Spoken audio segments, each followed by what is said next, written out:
दोस्ती हो तो ऐसी कि गोबर में से निकालकर एक कीड़े को भगवान के श्री चरणों तक छोड़ दिया और श्री चरणों से उठाकर उसको ले जाकर गंगा के जल तक छोड़ दिया।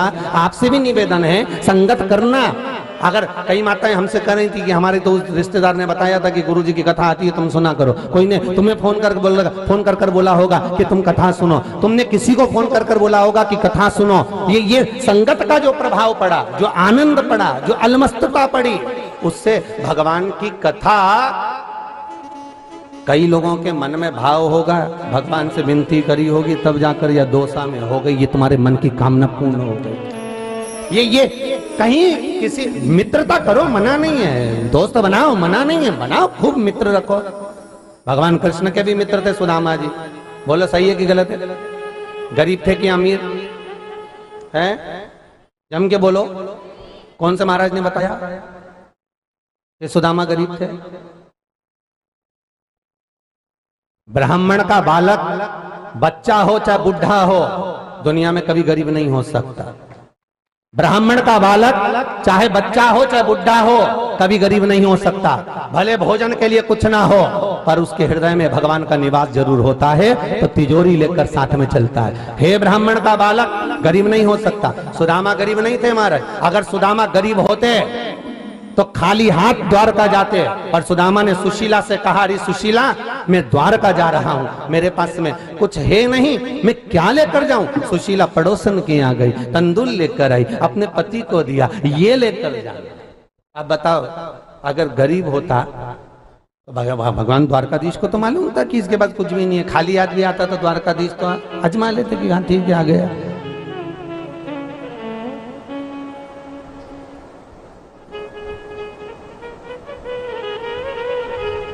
ले गया।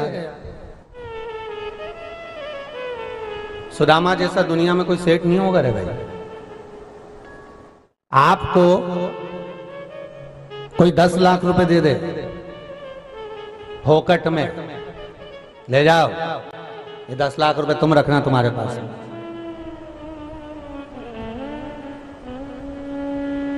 तुम क्या करोगी?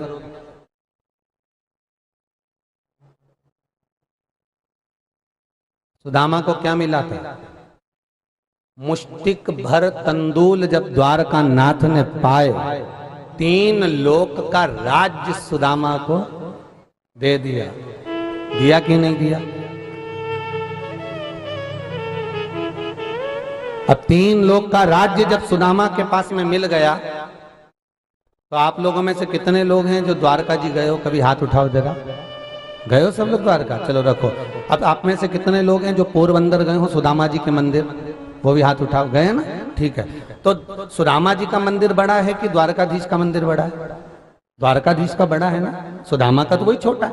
जब 3 लोक का राज्य सुदामा को मिल गया था, तो ठाकुर जी से बड़ा मंदिर तो सुदामा का होना था। बोलो सही है गलत? फिर सुदामा का मंदिर छोटा क्यों हो गया और द्वारकाधीश का मंदिर बड़ा क्यों हो गया? उसका कारण केवल एक था, सुदामा को द्वारकाधीश ने 3 लोक का राज्य दे दिया था, और सुदामा जब जाने लगे तो द्वारकाधीश ने कहा, सुदामा एक काम करो, ये तुम्हारे जो नए कपड़े हैं ना, इनको उतार दो, और जो तुम्हारे फटे हुए पुराने कपड़े हैं ना, उनको पहन लो। सुदामा जी वो कपड़े पहनकर जब जाने लगे, तो द्वारका को पलट कर जब सुदामा जी ने देखा, तो मन में सोचा, रे द्वारका नाथ, लोग कहते हैं तू द्वारका नाथ है, गजब करा तूने, अपने नए की नए कपड़े तक ले लिए, जो तूने मुझे दिया आज इसी दरवाजे पे मैं छोड़कर जाता हूं, ले। अब देखो, 3 लोक का राज्य 1 मिनट में सुदामा ने दे दिया। 1 मिनट नहीं लगी सुदामा को जाते समय देने में। ले रख तुम्हारे पास।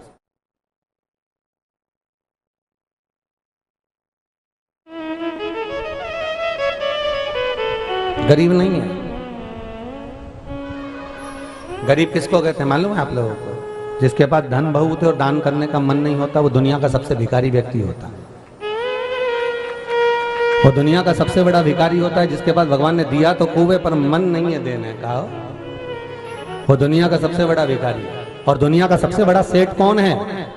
श्रीमद् भागवत कथा का 10वां स्कंद कहता है दुनिया का सबसे बड़ा सेठ है वो जिसके पास कुछ भी नहीं तो भी उसके घर से कोई भूखा प्यासा ना जाए। भैया पानी पी कर जाना, भैया भोजन कर लेना, भैया थोड़ा रुकना मैं चाय बना कर लाती हूँ, थोड़ा पी कर जाना, खा कर जाना। वो दुनिया का सबसे बड़ा सेठ है जिसके दरवाजे से कोई भूखा ना आ जाए, जिसके दरवाजे से कोई खाली ना आ जाए, वो सेठ है। और दुनिया का सबसे बड़ा भिखारी धन तो बहुत दिया भगवान ने है। शास्त्र कहता है, शिव महापुराण की कथा कहती है, धन का सदुपयोग जो कर ले वही दुनिया का सबसे बड़ा सेठ है। और नहीं तो दुनिया में जितने भी सेठ हैं ये सब तो चौकीदार हैं धन के, जोड़ जोड़ के रखते जाए, रात भर जगते रहे, नींद नहीं आए बेचारा उनके, रात भर जग रहे, नींद की गोली खा रहा है, बीपी ऊंचा नीचा हो रहा, शुगर ऊंची नीची हो रही, रात को बेचैनी इतनी हो रही, एसी भी चल रहा, पंखा भी चल रहा, बॉटल भर पानी भी रखा, सब कुछ रखा, पर नींद नहीं आ रही, घूम रहा फिर रहा, जा रहा आ रहा, नींद नहीं आ रही। उसका कारण क्या? क्योंकि घर में धन बहुत है, तो नींद कहां से आएगी? बेचैनी बढ़ती जा रही। तो ये सब चौकीदार है। चौकीदार नहीं बनना अपन को। अपन जितना कमाओ उसका कम से कम 50% तो तुम अपने ऊपर ही खर्च कर लो।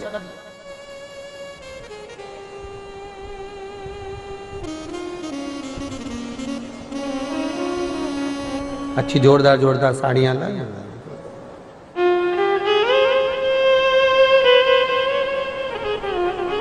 लाने की भी जरूरत नहीं, हम तो ईमानदारी से बोल रहे हैं। आपको साड़ियां लाने की भी जरूरत नहीं, आपके पास में एक सी एक रखी है।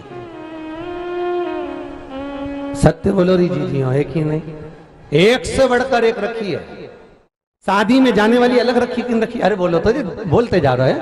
अब अंदर डोसा वाले अब तो पहचान हो गए, अच्छे से बोलो। रखी ना एक से बढ़कर। अब इनके पास में भी कपड़े रखे कि नहीं रखे एक से बढ़कर? अरे बोलो तो सही, रखे ही नहीं। एक से बढ़कर एक कपड़े रखे और एक से बढ़कर एक तुम्हारे पास साड़ियां रखी। कब पहनोगी?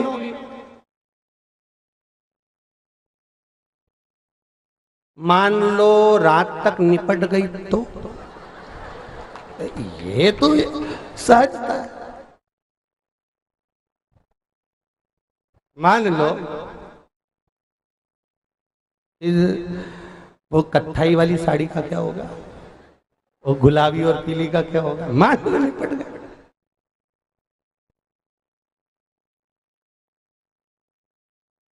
वो कहते ना, तू मुझे जानता नहीं है, मेरा समय आन दे तब बताऊंगा कि मैं हूं क्या।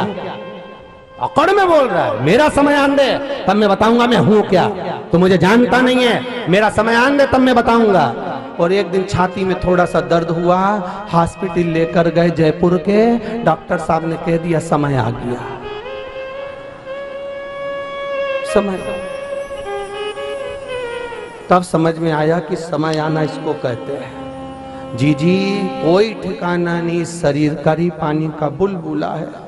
इसलिए सियोर वाला महाराज जैसा चकाचक रहे, खूब पेन ओढ़ के खा पी के चक ऐसे तुम भी रहो। आग लगे बस्ती में अपन रहो, कोई कितना ही पांव खींचे याद रखना हाथ उस कैलाशी ने पकड़ कर रखा है। बस अलमस्त जियो अपनी जिंदगी को, एकदम मस्त मस्ती में जीवन जियो, रो रो के नहीं। अब रो के जीवन निकाले से तो मतलब क्या हुआ? अरे अच्छे जियो रे। सास गुस्सा करे तो बहू का फर्ज बनता है, मम्मी क्या बात है आज तो गुस्से में दिख रही हो। जैसे ही गुस्से में सास दिखे तो बहू का फर्ज बनता है आंखों में काजल अच्छा एक जोरदार लगा ले दोनों आंख में, और एक को हाथ में मल ले, और इसी बिल्ला जैसी बन के सास के सामने चली जा। सास भी सोचेगी कहाँ की बहू लेके आई भगवान, बता गुस्सा भी नहीं होने देती। और सासों से निवेदन है, बहू अगर रूठ जाए तो तुम माँ हो, तुम माँ हो, एक कप चाय बना कर दो, उसमें थोड़ी काली मिर्ची ज्यादा डाल दो। वो भी कहेगी डुकरिया बहुत है बोली। पति रूठ जाए, एक माता एक संत के पास में एक स्त्री पहुंच गई, और स्त्री पहुंची और कहने लगे महाराज जी मैं बड़ी दुखी हो गई हूँ। क्या? मेरा पति तो बिल्कुल इतना गुस्सा करता, इतना चिड़चिड़ करता, इतना चिड़चिड़ करता जब से आया है ना, पहले नौकरी में तो अच्छा था, पर जब से आया ना इतना चिड़चिड़ करे गुरुजी, हम तो परेशान हो गए। गुरुजी ने कहा क्या चाहती, बस ये थोड़ा शांत हो जाए। तो गुरुजी बोले शांत करने का देखो हमारे पास में 3 चीज तो है, काली मिर्ची भी रखी है, लौंग भी रखी है, नागर मोथा भी रखा, सब कुछ रखा, पर इनमें एक चीज और मिलेगी, फिर वो चीज मिलाने के बाद में मैं तुम्हें दूंगा और देने के बाद तुम अपने पति को वो खिला देना, खिलाते से ही तुम्हारा पति बिल्कुल अच्छा हो जाएगा। तो वो चौथी चीज क्या है जो तुम्हारे पास में नहीं, कि बस एक काम करो, शेर का मूंछ का एक बाल चाहिए, शेर की मूंछ का बाल, हाँ बस तुमको ला कर दे दो, मैं अभी तुम्हारे पति के लिए एक बूटी बना कर दे देता हूँ। अब शेर की मूंछ का बाल ढूंढने के लिए गई, तो एक बार जंगल में पहुंच गई, जंगल में गई तो शेर भी मिल गया, शेर मिल गया तो धाड़ा धाड़ा तो भग गई। इसको लगा कि भैया शेर रोज मिलेगा, तो वो फिर पहुंच गई, शेर फिर दिखा, जैसे ही शेर दिखा तो ये थोड़ी पीछे हट गई, हाथ जोड़कर बोली भैया शेर भैया रे, तेरी मूंछ का बाल चाहिए, मैं तेरे हाथ जोड़ूं तो अब शेर तो शेर, कोई हिंदी समझे, फिर धाड़ा, ये फिर भग गई। अब की बार इसने सोचा क्या करूं, तो थोड़ा बहुत उस शेर के लिए कुछ मांस वगैरह भी ले गई, उसके ऊपर पटका, उससे दोस्ती बनाई, धीरे धीरे उन दोनों की पहचान बढ़ गई, पहचान बढ़ गई, स्नेह बढ़ गया, स्नेह बढ़ गया। ये दोनों घूम रहे थे, इसने धीरे से शेर की मूंछ का बाल तोड़ लिया, ले जाके गुरुजी को दिया, गुरुजी ये लीजिए और बना बूटी। और कहां से लाई, तो क्या शेर की मूंछ का बाल, ये लो। गुरुजी ने उठाया और उसको आगी में पटक दिया, जला दिया। गुरुजी इतनी मेहनत से लाई और तुमने उसमें आग लगा दी, अब पति कैसे सही होगा। गुरुजी बोले देख, जब तू एक शेर को काबू में कर सकती है,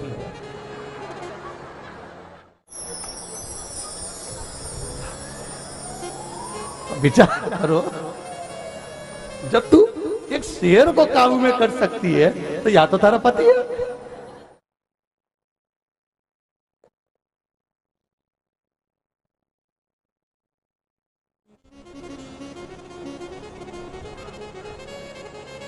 समझदार के लिए सारा काफी हो, समझ गए।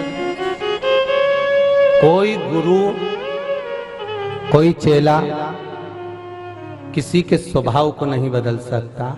स्वभाव एक धर्म पत्नी प्रेम के बल पर पति का बदल सकती है, और पति प्रेम के बल पर पत्नी का स्वभाव बदल सकता है। केवल मीठी वाणी निकलना चाहिए, स्नेह की वाणी, वाणी ऐसी बोलिए जो मन का, जम के बोलो आपा होए। और आज के जमाने में वाणी ऐसी बोलिए जो जम के झगड़ा, पर उससे मत बोलिए जो तुमसे तगड़ा।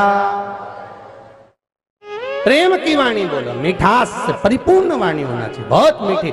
एक राजा ने एक महल बनाया, बड़ा सुंदर महल, और नगर सेठ को बुलाया, सेठ जी आओ जरा महल देखो कैसा बना रहे हो। महाराज क्या महल बनाया, कितना जोरदार महल बनाया, पर महाराज महल तो अच्छा बना पर इसका दरवाजा छोटा रख दिया।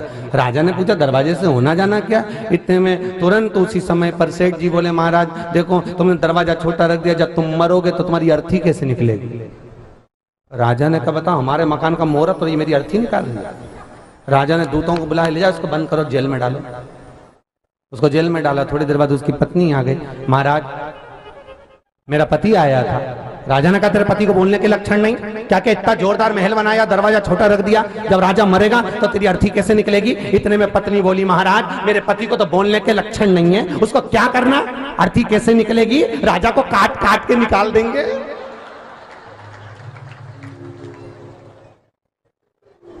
राजा को तो चक्कर आ गए बापड़े। राजा ने कहा इसको बंद करो, ले जाओ, इसको भी जेल में डालो। थोड़ी देर बाद इनका बेटा आ गया। बेटे ने कहा महाराज मेरे माँ बाप आए थे। राजा बोले तेरे पिताजी को बोलने के लक्षण नहीं, क्या क्या इतना जोरदार महल बनाया, दरवाजा छोटा रख दिया, जब राजा मरेगा तो अर्थी कैसे निकलेगी, और तेरी माँ क्या क्या काट काट के निकाल देंगे। इतने में लड़का बोला ना तो मेरे बाप को बोलना आता ना मेरी माँ को बोलना आता, उनको क्या करना, अर्थी कैसे निकालेंगे, राजा को अंदर ही चला देंगे, अंदर ही। राजा तो चक्कर खा के नीचे गिर गया, चक्कर खा। भगवान अगर किसी को मीठी वाणी नहीं देता तो वो दुनिया में कभी मीठा नहीं बोल पाता। इसलिए निवेदन है, ये वाणी से पूजन हो जाती है और यही वाणी से पूजा भी जाते हैं। ठीक है, वाणी मीठी हो, अपने पुत्र को करुणा करती है, प्रेम करती है, वात्सल्यता करती है, वैसा वात्सल्यता वैसा प्रेम वैसी करुणा।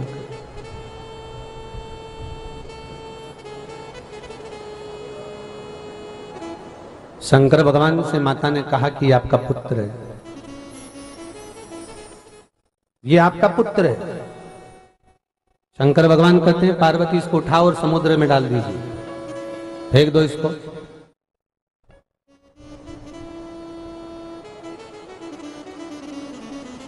अगर मेरे नेत्र बंद करने के बाद अगर ये प्रकट हुआ तो उसकी कोई महत्वता नहीं।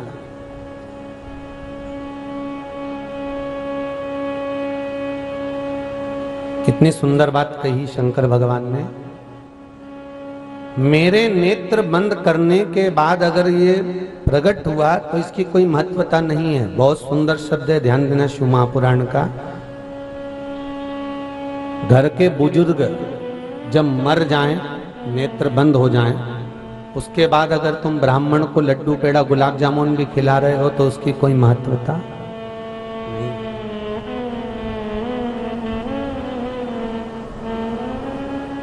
उसकी कोई महत्वता नहीं। हाँ, अगर माता पिता जिंदा हैं, जीवित हैं, उनका आप आदर कर रहे हो, सम्मान कर रहे हो, सत्कार कर रहे हो, तो मरने के बाद भले तुम ब्राह्मण को लोटा दो, गीता जी दो, माला दो, ना दो, सब चलेगा। और जीते जी आप बुजुर्ग माता पिता का अगर सम्मान कर लो, प्रेम की वाणी बोल लो, तो उससे बढ़कर कोई सुख नहीं। जिस घर में माँ बाप की इज्जत नहीं होती, उस घर में देखना कभी बरकत नहीं होती। जहां माता पिता का आदर ना हो, जहां माता पिता का सम्मान ना हो, जहां माता पिता का सत्कार ना हो, उस घर में लक्ष्मी टिकती नहीं है, उस घर में संपदा आती नहीं है। आएगी तो जाएगी।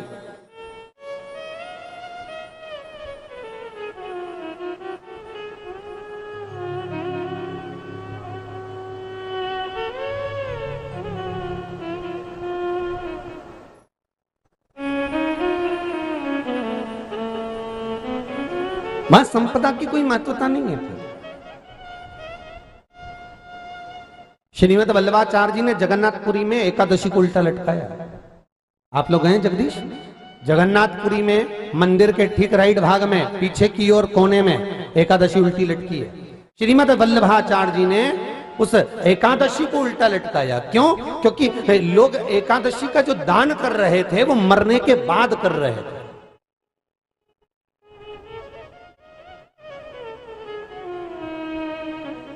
सैयादान कब करी? मरने के बाद। सुख सेच कब दी? मरने के बाद।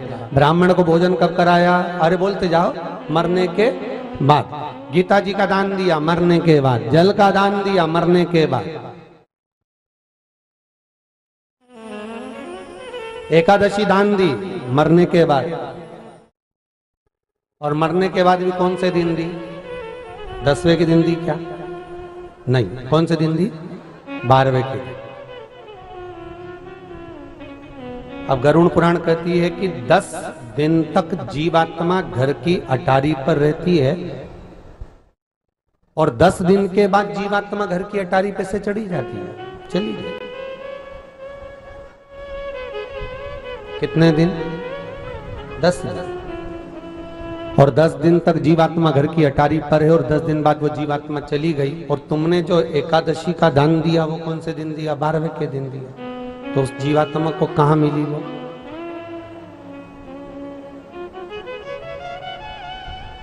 श्रीमद वल्लभाचार्य जी मायावाद का खंडन कर कर कहते हैं कि एकादशी का दान देना है तो जीते जी दो।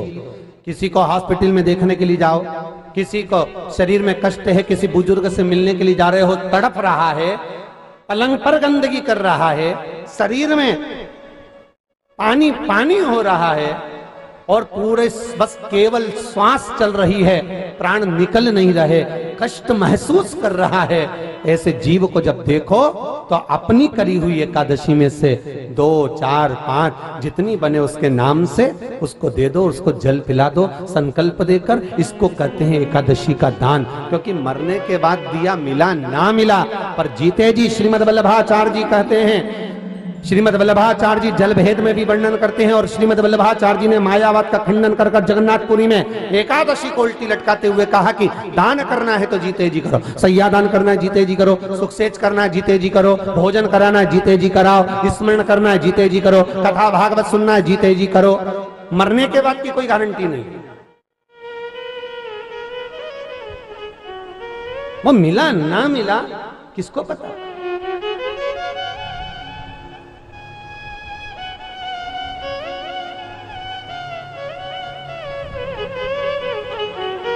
जीते जी दंगम दंगा और मरे पीछे पहुंचा दी गंगा। जिंदा थी तो कभी प्रेम की वाणी नहीं बोली और मरने के बाद वह फोटो को रख के कंडा जला के उसमें घी शक्कर छोड़ रही।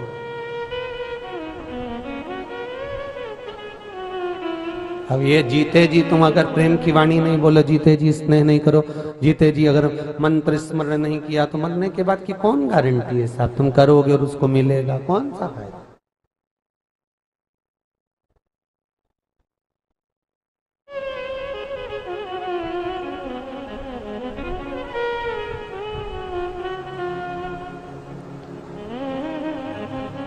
आज कोई एक भैया आए थे कहीं के, नाम वाम तो हमको नहीं मालूम क्योंकि हम नाम पूछते भी नहीं, जो काम ही नहीं तो नाम का मतलब कह रहे थे आप। पहले भी आपने संबोधन, आज फिर वही संबोधन निकल गया कि आप, हमने आपकी कथा कई बार यूट्यूब पर सुनी, कथाओं में सुना, आप माँ बाप के लिए ज्यादा बोलते हैं, पर माँ बाप को ये भी बोला करो कि बच्चों के प्रति भी उनका कोई फर्ज है।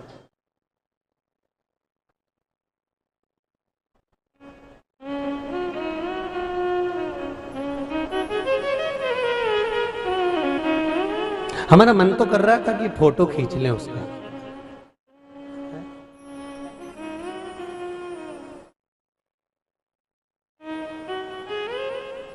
क्योंकि कोई कोई विचित्र जीव जब आते हैं तो उनका फोटो होना जरूरी होता है, पर मन करा फोटो खींचकर भी करेंगे।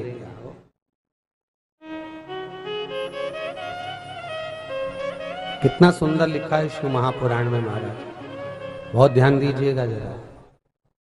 माता पिता द्रोही हो, माता पिता दुश्मन भी हो, माता पिता मार भी रहे हो, माता पिता काट कर भी फेंक दें, तो भी बेटा और बहू का फर्ज होना चाहिए कि उनके चरण धोकर भी, तो भी फर्ज बनना चाहिए। भले कितने भी द्रोही हो, कितना भी पक्षपात करें, कितना भी अपशब्द कहें, गालियों पर गालियां दें, तानों पर ताने दें, दिन भर कोसें, तो भी बेटे और बहू का फर्ज होना चाहिए कि उनके चरणों को धोख लगाएं।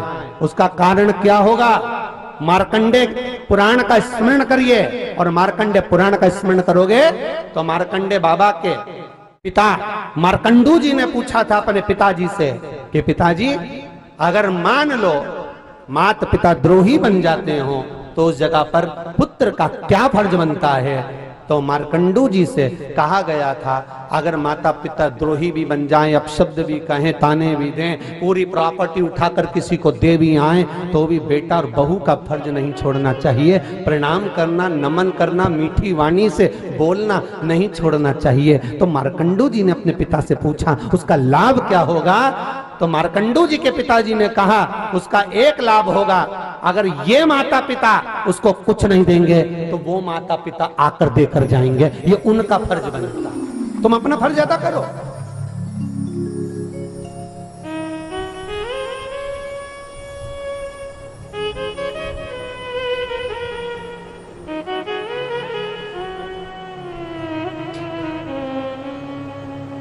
माता पिता के लिए अग्रणता का भाव रखो। अरे मरने के बाद भले अस्थियां मत ले जाना रे जीजियो, ईमानदारी की बात है, मत ले जाना गंगा जी तुम्हारे अस्थियां, यहीं पे कहीं तुम्हारे दौसा में कहीं की नदी हो वो फेंक दीजिए, और नदी भी नहीं होनी तो कहीं नीचे पेड़ मेड़ के नीचे डाल दीजिए। हाँ मतलब नहीं, परंतु जीते जी तो सेवा करो रे। अरे बोलो तो री, मुंडी हिला दो री, ठीक है ना, जीते जी कर लो। भले तुम अस्थियां लेकर गंगा जी मत जाओ, मत ले जाओ गंगा जी, और भले तुम बामन उनको रसगुल्ला गुलाब जामुन ने इमरती ने बाद में तो इतने प्रेम से खिलाए, एक खीर और ले लो, हमारी सास की अच्छी लगती थी, तो सास बड़ी बुरी लगती थी, खीर अच्छी लगती थी, इतनी सी खीर और ले लो। ये गुलाब जामुन हमारे ससुर को बहुत अच्छी लगती थी गुरुजी, थोड़ी सी एक गुलाब जामुन तो और लेना पड़ेगा, हमारा ससुरा जी खुश हो जाएगा। ऊपर से ससुरा जी मन में सोच लिया बामन ठूसे जा रही, हमें भूखा मार दिया।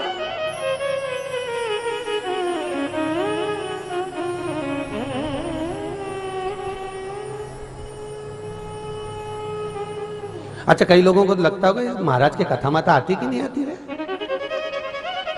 हम तो देखो पूरी जिंदगी हो गई ऐसी कथा करते करते, जैसी चल रही है जैसी बाँचेंगे। और तुम सुनो तो सुनो, अच्छी लगे तो कथा में आओ जी हो, और अच्छी लगे तो रिमोट तुम्हारे पास में ही है तो देखो, नहीं तो रिमोट से बदल देना, दूसरा महाराज आ रहा होगा तुरंत चेंज, एक सेकंड नहीं लगे। रिमोट बाजू में रखो, टीवी पे जितना कथा देख रही हो तुम्हें बुरी लगे ना तो चेंज कर दो महाराज के, तुरंत 1 मिनट नहीं लगे चेंज कर। और तुमसे भी निवेदन है, तुम्हें पसंद नहीं आई नहीं तो पतली गली से निकल जा। यहां तो कथा ही चले बस। आपके जीवन में आप सबरो, और निवेदन है सुधरने का प्रयास करना। बुजुर्ग माता पिता को तुमसे कुछ भी नहीं चाहिए। आज तक किसी माँ बाप ने तुमसे नहीं कहा होगा कि मुझे अच्छा दौलत ला के दो, हार ला कर दो, पाटली ला कर दो, या बेटा मुझे चेन बनवा दे, या बेटा मुझे ला कर दे। किसी माँ बाप ने कहा तुमसे, अरे बोलो तो सही, उल्टा और तुम्हें दे गए, ले मेरी चेन तोड़ के कर्जा चुकाया, मेरी अंगूठी ले जा, ये करिया, ले मैं गाड़ी दिला दे रहा, ये कर ले। उल्टे माँ बाप देकर जाते हैं, और उसके बाद भी मन में सोचते हो डुकरिया सब लेके रख ली, एक अंगूठी नहीं दे महाराज, एक अंगूठी तो कहीं छाती पे बांधेगी, देखे तो धर पे जाएगी, रख ले।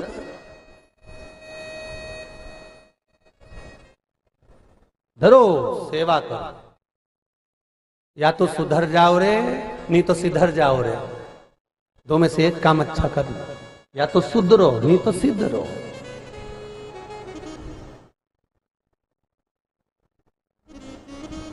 हमारे यहाँ मालवा के संत श्री नागर जी महाराज कहते हैं, गौ माता की सेवा करो रे, सेवा करो तो मेवा मिले। मात पिता की सेवा करो रे, सेवा करो तो, बोलो जम के बोलो, आओ तुम मेवा के चक्कर में करो, फालतू की बात बोलो। सेवा करो तो चाबी मिले। तुम कहीं मेवा के चक्कर में सेवा करो, फालतू की बात है तुम्हारी। सेवा आज बूढ़ी बूढ़ी अम्मा बहुत खुश हो रही होगी, ईमानदारी की बात, बहुत जोरदार खुश हो रही होगी हो। बस तो आशीर्वाद दे दीजिए कि एक आध बार महाराज हो रही जाए, पूरी बहुवन सुधरी जाएगी अपनी घर पूरी। और ईमानदारी की बात बताऊं, सत्य बोलूं है, ये व्यासपीठ सत्य की पीठ है। बूढ़ी बूढ़ी माताओं से ज्यादा खुशी इस दौसा नगर की हो चाहे बाहर की हो, सारी बहुओं को कथा सुनकर खुशी प्राप्त हुई है। बूढ़ी माताओं से ज्यादा खुशी बहुओं को इस कथा की, इस आनंद की। ये आनंद है। शिव पुराण कह रही है महाराज, नेत्रों से जो अश्रु गिरा अंतकासुर, इसको फेंक दो, ये मेरे नेत्र बंद करने के बाद प्रकट हुआ। पार्वती जी ने कहा इसको फेंक नहीं सकती, आपका पुत्र है। नहीं, मैं इसको फेंकूंगी नहीं, रख फेंक दो। मना किया। भगवान शंकर ने कहा नेत्र बंद करने के बाद जो मिला उससे कोई लाभ नहीं है, फेंको इसको। फेंक दिए, समुद्र में डाल दिया। समुद्र में गया तो हिरण्याक्ष के हाथ में वो बालक आ गया। हिरण्याक्ष ने उसको पाल पोस कर बड़ा करा। हिरण्याक्ष ने पाल पोस कर जब बड़ा करा, हिरण्याक्ष के मारने के लिए भगवान ब्रह्मा जी की नासिका से वराह भगवान की उत्पत्ति हो गई, जिन्होंने हिरण्याक्ष को मार दिया। अंधकासुर बड़ा हो गया, पिताजी की सत्ता हाथ में आ गई। और जब पिता की सत्ता हाथ में आई, पिता की सत्ता जब हाथ में पहुंची, समय आने पर उसने भगवान ब्रह्मदेव का तप किया और ब्रह्मा जी से वर प्राप्त करा। हे ब्रह्मा जी, वर दीजिए मुझको। ब्रह्मा जी बोले क्या वर चाहिए? वर क्या चाहिए बोलिए? ब्रह्मदेव वर दीजिए कि मैं कभी मरूं ना, मेरे प्राण ना छूटे कभी। कल कथा में कहा था मृत्यु निश्चित है, निश्चित है। जब माता के गर्भ से बच्चे का जन्म होता है, जन्म के समय पर जब नाल कटती है, उस समय पर मरने की तारीख लिख दी जाती है कि कितनी तारीख को कितनी बजे कितने पल में कौन तिथि कौन वार कौन नक्षत्र कौन घड़ी और कौन जगह पर प्राण छूटेंगे। हर व्यक्ति के जन्म के समय पर लिख दिया जाता है। उसके मरने पर तारीख, मरने की तारीख निश्चित हो जाती है। जब माता के गर्भ से बच्चा जन्म लेता है और उसकी नाल कटी, बस वो तारीख लिखा गई कि इतनी बजे इतनी घड़ी इतना पल इतने समय पर इस जगह पर। जगह भी निश्चित है कि कहां मरोगे, वो भी लिखा हो।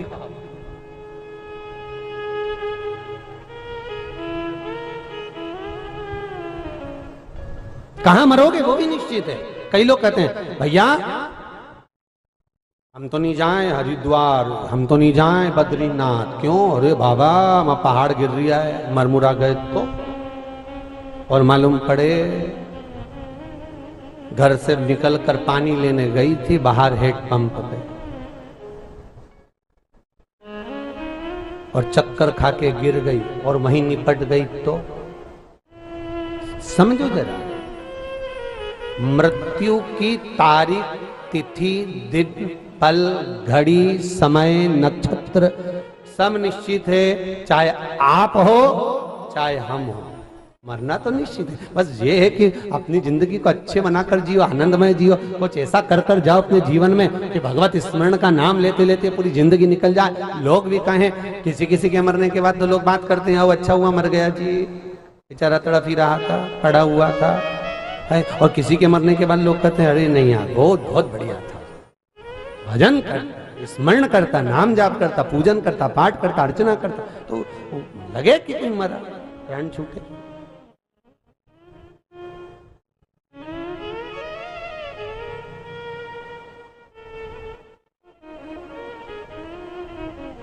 हे प्रभु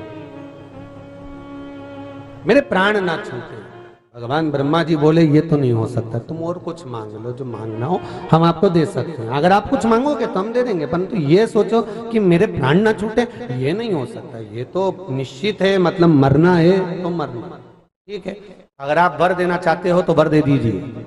अगर मैं मरूं, मेरे अगर प्राण छूटे तो मैं वर मांगना चाहता हूं। मांगो क्या चाहिए? वर ये दीजिए, जिस दिन मैं अपनी माता को गलत दृष्टि से देखूं उसी दिन मेरे प्राण छूटे। क्योंकि इसको मालूम था कि तेरे कोई माता नहीं है, तेरा कोई पिता नहीं है, तू तो पानी में बहकर आया था। हिरण्याक्ष ने कहा था मैंने तेरे को पालन पोषण करा था, ना तेरी माता है ना तेरा पिता है। तो इसको ये मालूम था कि माता पिता है ही नहीं, तो इसने वर मांग लिया, जिस दिन मैं अपनी माता को गलत दृष्टि से देखूंगा उसी दिन मेरे प्राण छूटना चाहिए। ठीक है ब्रह्मा जी,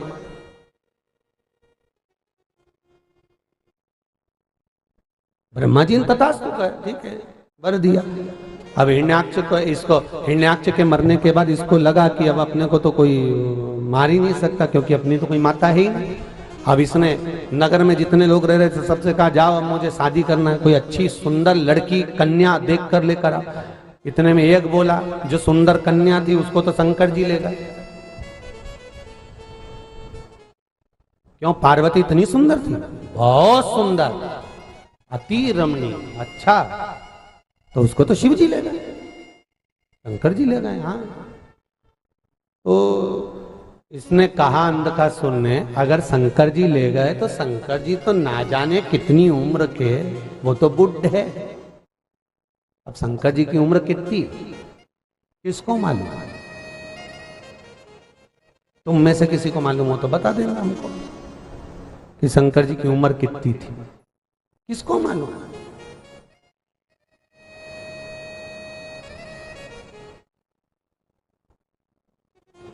ब्रह्मा जी के पिता भगवान विष्णु, विष्णु जी के पिता भगवान शिव, और शंकर भी ओघड़दानी स्मरण आनंद करते करते करते करते करते ना जाने कितने कितने कितने कितने मंगल विवाह ललिता के साथ में, कात्यायनी, कुष्मांडा, चंद्र घंटा, स्कंदा, सती, उमा, कितने कितने अवतार भगवान शिव ने लिए। और उतने अवतारों को लेते लेते लेते लेते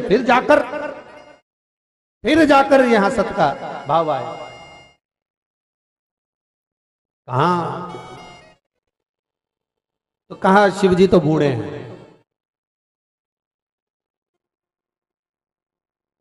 पार्वती अगर इतनी सुंदर है तो मैं उसको अपना बनाऊंगा।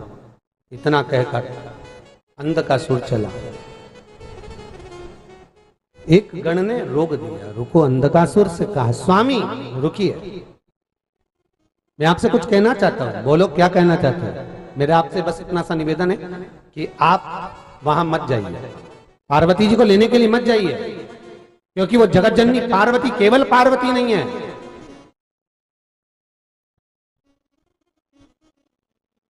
केवल पार्वती नहीं है, वो स्वयं जगत माता है, जगदम्बा है। आप मेरी बात मान लो, लेने मत जाओ। अंधकासुर को क्रोध आया और क्रोध में आकर अंधकासुर ने उस द्वारपाल को उठाया, शीश पकड़ा, फरसे से काट दिया और रक्त में सनित होकर तब गया जगत जननी के सामने। और मां जगत जननी, जगदम्बा, अंबा, भवानी, मां दुर्गा, माता पार्वती भोजन बनाने के बाद बाहर आकर मां जगत जननी, जगदम्बा, अंबा कुछ पात्र को रख रही थी।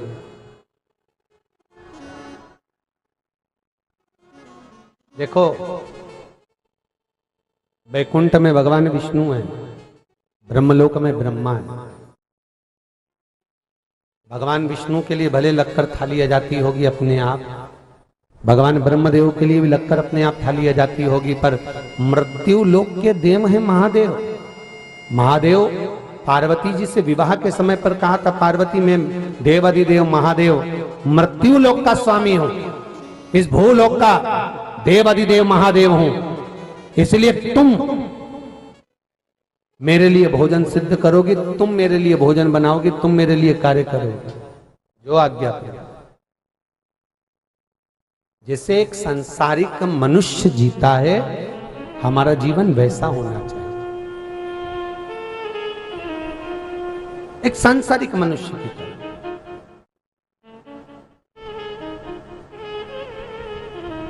हमें दूसरे की तरह जीवन को नहीं जीना, हमें सांसारिक मनुष्य की तरह जीना। पार्वती जी ने कहा ठीक है। पार्वती जी बर्तन रख रही थी और बर्तन रखा, इतने में अंधकासुर आ गया और अंधकासुर ने आकर कहा, अरे ओ सुंदरी, हे सुंदरी। पार्वती जी का ध्यान नहीं गया, पार्वती जी अपने कार्य में लगी हुई थी, उनका ध्यान नहीं पहुंचा वहां।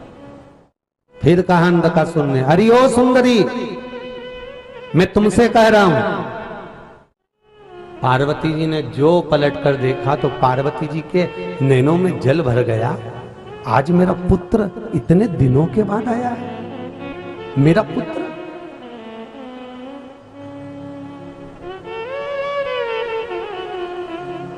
अब पार्वती जी उसको पुत्र के रूप में देख रही है और ये पुत्र पार्वती जी को स्नेहवश देख रही, क्योंकि इसने बड़ी यही मांगा था, जिस दिन मैं अपनी माता को गलत दृष्टि से देखूंगा उसी दिन मेरे प्राण छूटना चाहिए।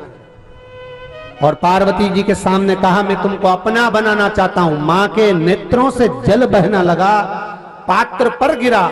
जैसे ही पात्र पर जल गिरा, शंकर भगवान सम्मुख में आकर खड़े हो गए। पार्वती रो रही हो क्यों? पार्वती जी कहती हैं, आज मेरे पुत्र मुझे अपना बनाने की बात करता है। शंकर भगवान हाथ में त्रिशूल लिए पार्वती जी ने भगवान शंकर के चरण का स्पर्श किया। चरणों का स्पर्श। जैसे हमारी रीत है, अगर जिस दिन मन बहुत ज्यादा दुखता है, हृदय में कोई घात लग जाती है,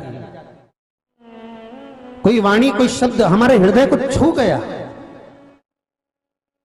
हमारे हृदय चित्त में अगर कोई वाणी कोई लग गई है, कोई चुभ गई है,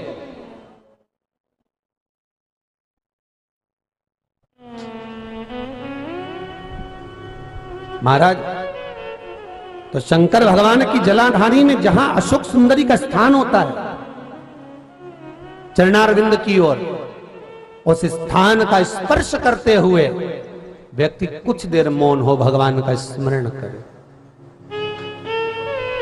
आज पार्वती ने चरण का स्मरण करा, भगवान शंकर के चरण को स्पर्श किया।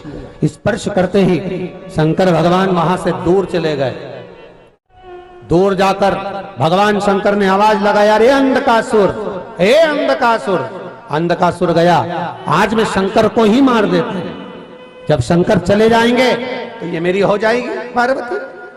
भगवान शंकर अंधकासुर को दूर क्यों लेकर गए? क्योंकि एक मां के सामने पुत्र का वध हो, ये मां नहीं देख सकती, ये मां नहीं देख सकती।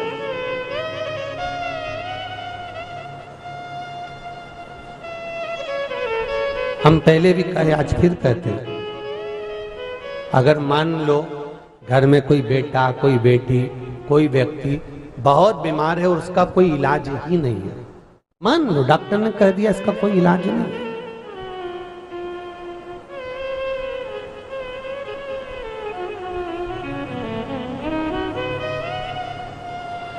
इसका कोई इलाज है ही नहीं, ये मतलब इलाज नहीं, इलाज कोई इलाज नहीं इसका।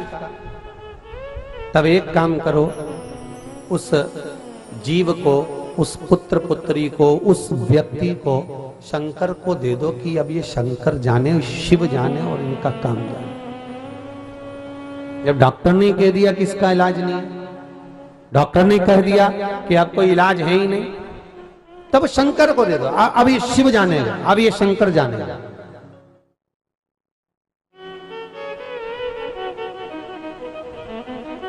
एक प्रश्न है, बड़ा अच्छा लिखा है किसी ने।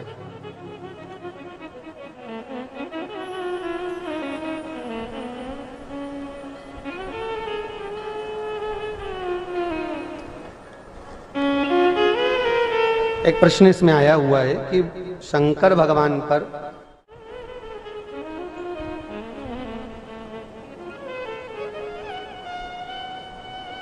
प्रभु नारायण जी काका दौसा राजस्थान से हैं, बहुत अच्छा प्रश्न इन्होंने किया है।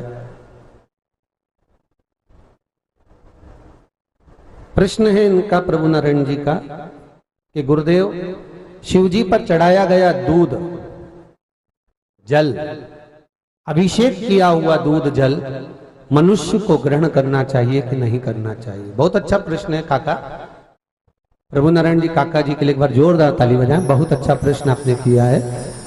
काका, आपने जो प्रश्न किया इसका उत्तर हमने पहले भी दिया है कथाओं में, बोला है ना पहले की कथाओं में कि केवल शिव महापुराण की विद्धेश्वर संहिता कहती है, शिव महापुराण की कथा कहती है महाराज, सारे शिवलिंग में केवल एक शिवलिंग ऐसा होता है, वो है नर्मदेश्वर शिवलिंग।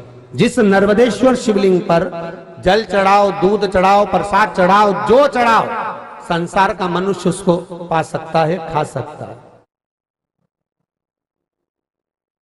केवल एक नर्मदेश, नर्मदा जी के जल से जो शिवलिंग निकलता है उस पर जो चढ़ाओगे उसको स्वीकार किया जाएगा।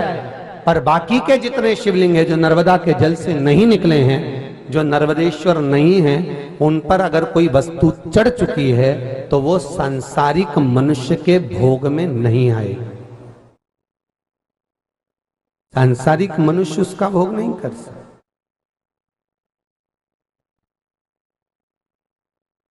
जैसे कर्म कांड करने वाला ब्राह्मण, चाहे कथा करने वाला ब्राह्मण, बहुत ध्यान देना महाराज, थोड़ा ब्राह्मणों को बुरा भी लग सकता है, परंतु जो लेख अग्नि पुराण में लिखा है उसका वर्णन कर रहा हूं। कर्म कांड करने वाला ब्राह्मण, चाहे कथा करने वाला ब्राह्मण, चाहे मंदिर का पुजारी, चाहे मंदिर का सेवक, कोई भी हो, आप मंदिर में जो दान आए रखो, मना नहीं है। पर मंदिर में भगवान की जब आरती होती है, पोथी पुराण की जब आरती होती है, या कर्मकांड करने वाला ब्राह्मण जिस आरती को कराता है, उस आरती में जो रुपया चढ़ता है, ब्राह्मण हो चाहे ब्राह्मण का बालक हो, अपने प्रयोग में नहीं ले सकता। वो केवल गाय के हिस्से का रहता है, वो केवल गौ माता ही भोग सकती है।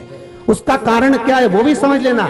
जितने ब्राह्मण कर्मकांड कर रहे हो, जितने पोथी पुराण कर रहे हो, जितने पूजन कर रहे हो, जितने अर्चना कर रहे हो, आप अगर आरती का पैसा प्रयोग में लेते हैं तो घर में सुख नहीं हो सकता। कुछ ना कुछ टेंशन परेशानी जिंदगी में चलती रहेगी।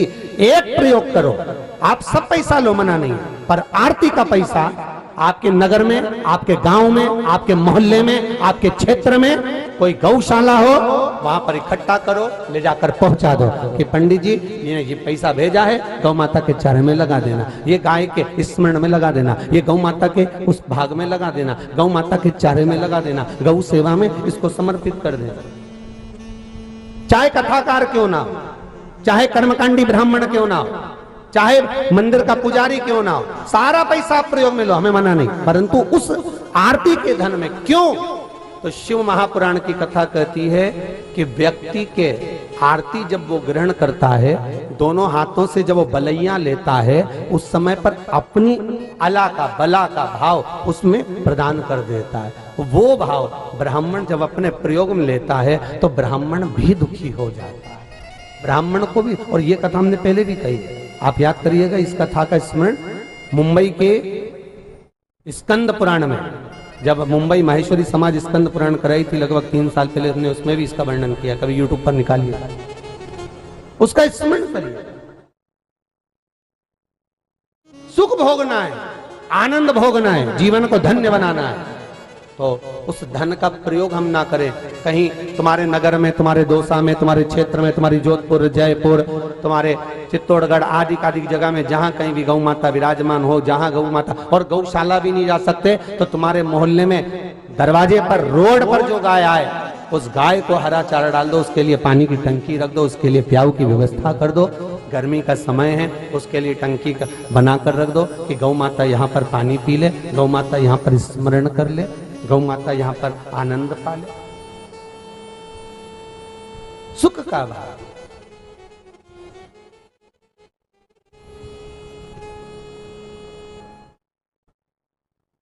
आज हमारे बर्फानी बाबा सेवा संस्थान के कार्यकर्ता बोल रहे थे, गुरुजी कल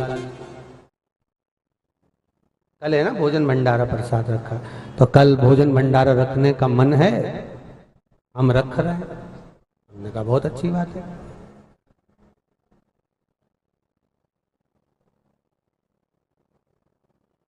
इससे बढ़कर सुकून और क्या होगा, आनंद क्या होगा। पर शिव महापुराण की कथा विराम कर भंडारे का भी प्रमाण नहीं देते। बात निकली इसलिए कहना चाहूंगा, और कोई बात नहीं। क्यों? शिव महापुराण की कथा कहती है, जितने लोग कथा सुनने आ रहे हैं, इन सब के यहाँ पर भगवान ने खूब पेट भरकर भोजन दिया, और मेरे भोले भंडारी ने कोई कमी नहीं रखी है। रखी है क्या? सबके यहाँ दिया, खूब दिया, प्रेम से आप भोजन कर रहे हो, मना नहीं है। एक नियम है शिव महापुराण का, शंकर भगवान की शादी में कोई वीआईपी नहीं आया था। शंकर जी की शादी में जिसको कोई नहीं बुलाता था, शंकर ने उसको बुलाया था। बोलो सही है कि गलत है? जिसको किसी ने नहीं बुलाया। भगवान विष्णु की शादी में 33 कोटि देवता गए, भूत चुड़ैल गए क्या? डाकनी पिशाचनी गए क्या? भूत पलित गए क्या? नहीं। भगवान ब्रह्मा की शादी में कोई अंधा, लूला, लंगड़ा कोई गया था क्या? नहीं। केवल देव अधिदेव महादेव की शादी कैसी हुई थी, उसमें कोई वीआईपी नहीं गया। शंकर भगवान ने डमरू बजाकर, जिसको कोई नहीं बुलाता, शंकर जी ने उसको बुलाया। शंकर जी की कथा कहती है भोजन उसको कराओ जिसको जरूरत है, जिसको जरूरत ही नहीं है उसको खिलाने से फायदा कौन सा है। किसी अंधशाला में जाइए, किसी अनाथालय में जाइए, पकवान बनाकर ले जाओ। जो भोजन के लिए तरसते हैं, जिनको अन्न का भाग नहीं मिलता, हमारा निवेदन है भंडारा उनको खिलाया जाए, भंडारा उनको दो जो एक एक भाग के लिए तरसते हैं। आप सबको तो भगवान भोलेनाथ कल की बेलपत्र दे दे और उसको तुम लाल कपड़े में रख लो, तिजोरी का भंडार भर जाए, उससे बढ़िया कोई प्रसाद जिंदगी का नहीं हो सकता। अगर भंडारा रखो, आपने रखा है, हमारी तरफ से उसकी परमिशन है कि आप रखो, मना नहीं, पर हमारी पुराण नहीं कहती हो। दूसरे महाराज कहते हैं कि भागवत जी के बाद भंडारा करो तो आप खूब करो, दूसरे महाराज कहें कि कथा के बाद भंडारा करो, खूब दिल से करो, 1000, 10,000, 25,000, 50,000 लोगों को जिमा, हमारी तरफ से मना नहीं है। पर हमारा निवेदन केवल इतना है, जिसको जरूरत है उसको दिया जाए। कुछ अनाथालय में, कुछ वृद्धाश्रम में, कुछ अंधशाला में, कोई गौशालाओं में, उनको प्रेम से भोजन कराकर तो देखो, इस हृदय में इतनी आतिशबाजी होगी कि जिंदगी सवर जाएगी। उसका आनंद देखो और उस आनंद की मस्ती देखो साहब, उसका आनंद देखो। और कहकर जाऊंगा बाबा बर्फानी सेवा संस्थान को, आप भंडारा रख रहे हैं वो अपनी जगह पर है, प्रयास करना भंडारा हो तो ठीक है, नहीं हो तो भंडारे में जितने लोग भोजन करते हैं उतने लोगों का जो भी सामान बचे, किसी आपके दौसा नगर में किसी गरीबड़ी ब्राह्मण की लड़की की शादी हो, किसी गरीबड़े की शादी हो, जितना भोजन इन सबको कराओ, उतने भोजन का आइटम वहां कह देना कि तुम बस लड़की की शादी करो, बाकी का इसका पूरा अरेंजमेंट हम करेंगे, हमारी बर्फानी सेवा संस्थान करेगी, आप करो बाकी का व्यवस्था। उसका एक आनंद, उसका एक उमंग, उसकी एक नई चीज लाओ। ये भंडारा भोजन तो हो गया साहब, बहुत पुराना, कुछ नया बर्फानी सेवा संस्थान ऐसा कर जाए। जैसे दौसा नगर में इन्होंने शिव महापुराण की कथा ऐसी करा दी कि आज तक शिव महापुराण की कथा दौसा में नहीं हुई, तो कुछ नई चीज बर्फानी सेवा संस्थान ऐसी कर जाए कि जिस दौसा नगर का इतिहास रच कर जाए, तो बर्फानी सेवा संस्थान। नहीं तो मालूम पड़े लोग भागवत में भंडारा करते तो अपन भी धर दो, लोग ऐसा करते हैं तो अपन भी धर दो, देखा देखी काय को करें। अपनी राह अलग बनाकर अपनी जिंदगी का एक आनंद लाओ। कहीं अंधशाला में, कहीं वृद्धाश्रम में, कहीं अनाथालय में जाकर जब प्रेम से गुलाब जामुन, भजिया, पकोड़ा तुमको खिलाएंगे तो तुम कौन तारीफ करने वाले हो? अरे बोला तो सही नहीं, अगर तुम खाओ तो मना नहीं है जीजी हो, हमारे ऊपर मत कह देना बाद में कि बताओ सियोर वाला हमारा एक दिन तो मिल रहा था, वो भी देखो हमारे माथे मत आ जरी हो, और तुम बोलो तो बनवा दे भोजन, ऐसे भी बनाओगे क्या? सीधी सादी संस्था है, ये लोग भी सब सहज हैं, बड़े प्रेमी लोग हैं। कल का तो होन दो, भंडारा होन दो कल का, तो नहीं तो इनके बुरा लग जाएगा, अगली बार नहीं बुलाएगा। कल का भंडारा तो होन दो, आनंद लो। और महाप्रसाद, कल महाप्रसाद भी रहेगा कथा के बाद में, तो भगवान का प्रसाद पाकर जाना। अच्छा है तुम्हारे भंडारे जीवने से थोड़ा सा सहूलियत मिलेगी, क्योंकि बेलपत्री बांटने में धक्का मुक्की नहीं होगी, तो सहूलियत तो मिलेगी। कुछ अच्छा ही सोचा, बाबा की कृपा है। पर आगे से भी प्रयास करिएगा, हमारी तरफ से तो हम कह सकते हैं, आगे आप लोगों का मन है कि आगे भी जब भी कभी कथा हो, चाहे गिरिराज मंदिर समिति कराए, चाहे स्वामीनारायण मंदिर समिति कराए, चाहे बाबा बर्फानी समिति कराए, कोई भी कथाकार कथा करने आए, एक नियम बनाओ कि प्रसाद वितरण कर दो, बाकी का भोजन ऐसी जगह जाकर करा दो जिनको जरूरत हो और वो भोजन के लिए ललायित रहते हो। दूसरे के यहाँ शादी होती और बाहर खड़े होकर कुछ काम ना करते हो खाने के लिए, ऐसों के मुख में जब अन्न का दाना जाएगा तो शायद इस कथा का आनंद तभी हो पाएगा। जीवन का लक्ष्य तक एक आनंद वही है। अपन तो रोज ही खाते रही, बोलो आने से पहले तुम चाय पी के नहीं आई क्या? आई ना? तो भोजन भी अच्छा जोरदार करा होगा, क्योंकि अब 5 बजे जाते से कौन बनाएगा, तो हमको 6-7 बजे तक आराम से डट के खा के आए होगे, तो पेट तो भरा ही दे। बाबा की कृपा है, निवेदन है अपने जीवन का आनंद सुख पाते होंगे। भंडारा, मुझको एक भंडारा करा था पांडवों ने, याद है आप लोगों को?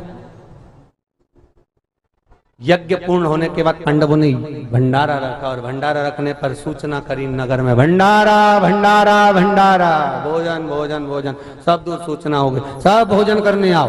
पर यज्ञ का विधान था, यज्ञ के मंडप में घंटा लगता था और नियम था, ब्राह्मण जब पूजन कराता था यज्ञ की पूर्ण आहुति में वो घंटा बजना जरूरी था। और पांडवों ने यज्ञ करा तो घंटा नहीं बजा। गुरुजी के पास जाकर पूछा कि हमने कौन सा पाप कर्म कर दिया, घंटा नहीं बजा? तुमने पूजन में कोई गड़बड़ी कर दी क्या जो घंटा नहीं बजा? क्या हुआ ऐसा जो घंटा नहीं बजा? ब्राह्मणों ने कहा हमने तो पूजन अच्छी कराई, पर कारण क्या है घंटा ना बजने का? तो ब्राह्मणों ने अपने गुरुजी से पूछा, गुरुदेव समझ में नहीं आ रहा कि घंटा क्यों नहीं बजा यज्ञ की पूर्णाहुति में? तो गुरु नकुल तू एक यज्ञ का दे देता, अपन ने एक यज्ञ करा है। मान नहीं रहा। द्रौपदी बोली रुको, मैं जाती हूँ उस बाबा के पास। रथ लाया गया, द्रौपदी कहने लगी रथ में बैठकर नहीं जाऊंगी, पैदल जाऊंगी। दासियां चप्पल लेकर आई, द्रौपदी कहती है नंगे पैर जाऊंगी। नंगे पैर द्रौपदी जब संत के दरवाजे पर पहुंची, बाबा आप हमारे यहाँ भोजन करने चलिए, आप भोजन करोगे तो यज्ञ का घंटा बजेगा, बाबा पूर्णाहुति मानी जाएगी, चलो भोजन करने। बाबा कहने लगे द्रौपदी 108 अश्वमेध यज्ञ का पुण्य देगी तो तेरे यहाँ भोजन करूं, नहीं तो भोजन नहीं करूं। द्रौपदी कहने लगी संकल्प छोड़ी, अब भी दे देती हूं मैं, संकल्प छोड़ो, अभी हाल 108 अश्वमेध यज्ञ का पुण्य देती हूं। बाबा ने कहा द्रौपदी तेरे पति कह रहे थे कि एक यज्ञ करा, तू करी 108 करा।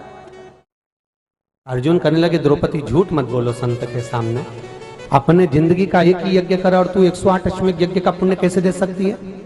द्रौपदी कह रही है स्वामी आप शांत रहिए, गुरुदेव से पूछो। गुरुदेव, जब कोई व्यक्ति किसी मंदिर को जाता है, किसी गुरु के दरवाजे पर जाता है, कथा स्मरण में जाता है, कथा सत्संग में जाता है, प्रवचन भागवत में जाता है, भगवान की कथा में पहुंचता है, जितने कदम चलकर वो भगवान के मंदिर जाता है, जितने कदम चलकर वो गुरु के दरवाजे जाता है, जितने कदम चलकर वो मंदिर तक पहुंचता है, उतने अश्वमेध यज्ञ वो अपने जिंदगी के कर लेता है। और मैं गुरुजी आपके पास आते आते 5000 कदम चली हूं, तो मेरे 5000 अश्वमेध यज्ञ में से 108 तुम लो और भोजन करने चलो। तब जाकर संत भोजन करने चला।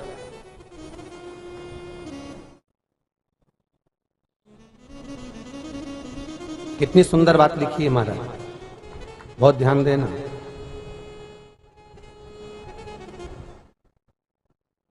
एक भिलनी, उसका ससुर मर गया, भिलनी का ससुर मर गया, रो रही है।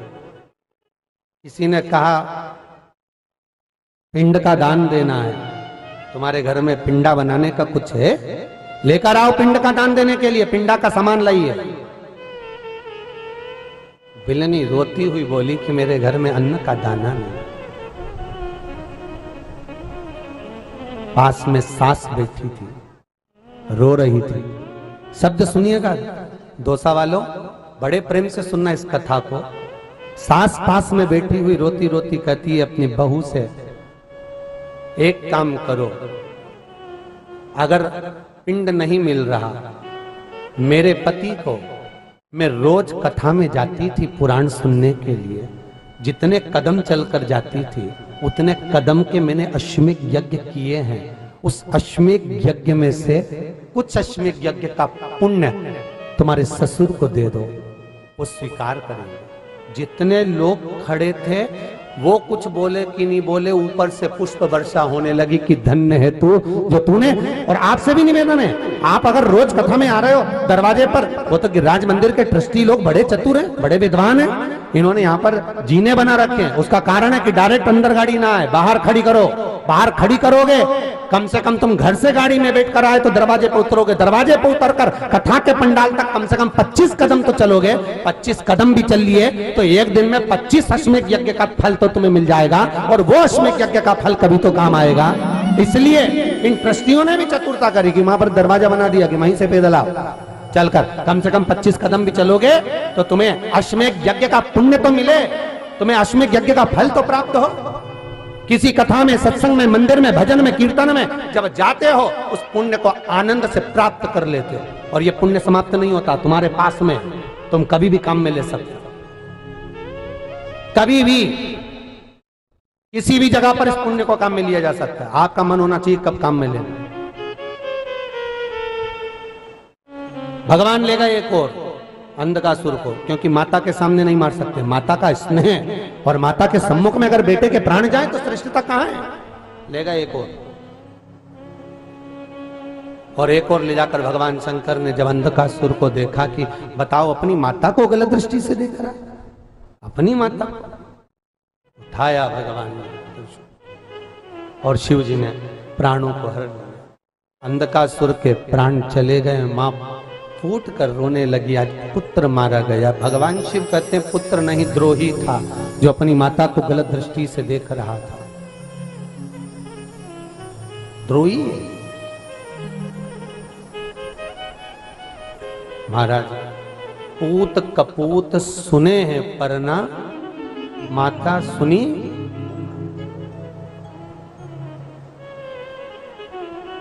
मां समय आया, हिरण्यकशिपु को क्रोध आया कि मेरा भतीजा चले गया। तब करने गया, ब्रह्मा जी से वर मांगा, ना नीचे मरू, ना ऊपर मरू, ना अंदर, ना बाहर, ना अस्त्र से, ना शस्त्र से, ना दिन में, ना रात में, ना नर से, ना पशु से, और ना ही 12 महीने में मरू।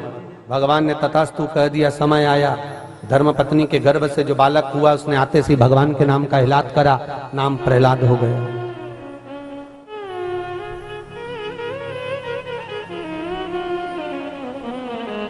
कहां है तेरा भगवान? सर्वस खंबे में भी गदा का प्रहार करा, खंबा टूट के नीचे गिरा, नरसिंह भगवान प्रकट हो।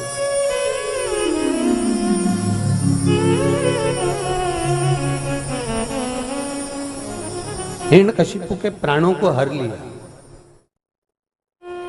नरसिंह भगवान का क्रोध शांत नहीं हुआ। यहां तक तो आपने श्रीमद् भागवत में सुना है। शिव महापुराण में नरसिंह अवतार के समय पर शंकर भगवान का एक अवतार हुआ है जिसका नाम है श्रम्भेश्वर महादेव। कौन सा? श्रम्भेश्वर महादेव। इसलिए नरसिंह भगवान की कथा को यहां लिया गया।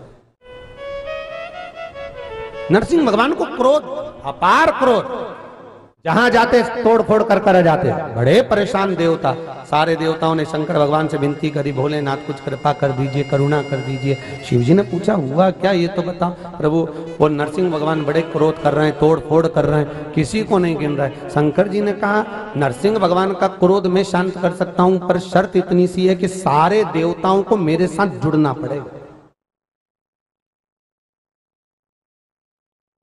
सारे देवता मेरे साथ जुड़ जाए। कैसे? शंकर भगवान ने कहा मैं एक पक्षी का रूप लेता हूं, एक शरम्भ पक्षी का मेरा रूप रहेगा, तुम सब मेरे पंख बन जाना।